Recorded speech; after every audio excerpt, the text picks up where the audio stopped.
HarperCollins presents The Lord of the Rings, The War of the Rohirrim Official Companion by Chris Smith.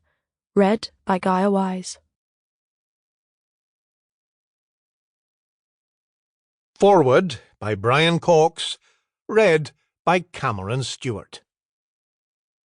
During my career, I have played many leaders, men of power, especially classical figures like King Lear or Roman general Titus Andronicus. They are regarded now as dinosaurs, really, but they were men of action who would precipitate events, who had tremendous drive. It is this drive that is in these characters, a sort of demonic energy that comes out of them, that's always thrilling to do. This is especially true with a character like Helm Hammerhand in The War of the Rohirrim. Yet he also has this other side to him.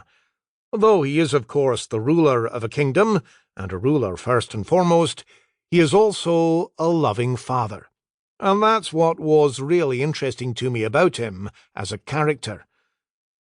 Helm is someone who rules with a balanced hand. He has this ability both to rule and to understand who he is in a historical context. There are great leaders in life who we see historically, such as Winston Churchill or Napoleon, who have done the most extraordinary things and who have become larger than their myth. Helm Hammerhand is part of that tradition. He is the King of Kings, the natural leader, and natural leaders can recognize the moment when it is right to make the ultimate sacrifice for his people and for his family. Helm's relationship with his daughter, Héra, is that he rather underestimates her. There is really something quite modern about Héra. She's an emancipated woman in her own right, and the father is playing catch-up.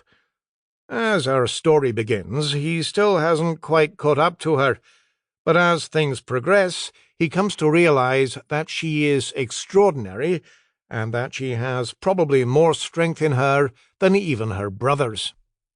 Of course, Rohan's tradition says the woman is the one to be cherished and taken care of, the one who stays at home. But in this story, it is anticipating a shift in that dynamic. Helm is initially confused by it, but he's not a fool. He acknowledges it and sees in Héra the woman she wants to be. Yet, as a father, he still wants to protect his daughter and doesn't want to put her in harm's way because he's lived his entire life in harm's way. At the end of the day, he doesn't want his daughter to live that life. But even kings must bow to fate. Helm is convinced that his sons will inherit the kingdom. Then, when that all goes awry, he has to have this massive rethink and reassess his daughter.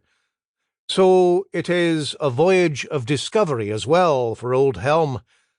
This made it real to me from an acting point of view, offering me an interesting dynamic to play, and hopefully one that will be enjoyed by our audience.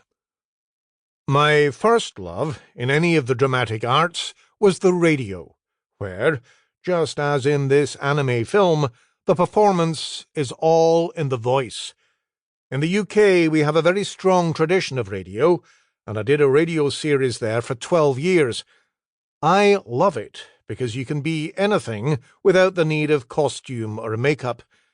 I'm proud of the fact that I have a voice, which I learned through great voice teachers, such as the very famous fellow Scot, Kristin Linklater, who I met at Dundee Repertory Theatre when I was 16, when I was invited to a voice class.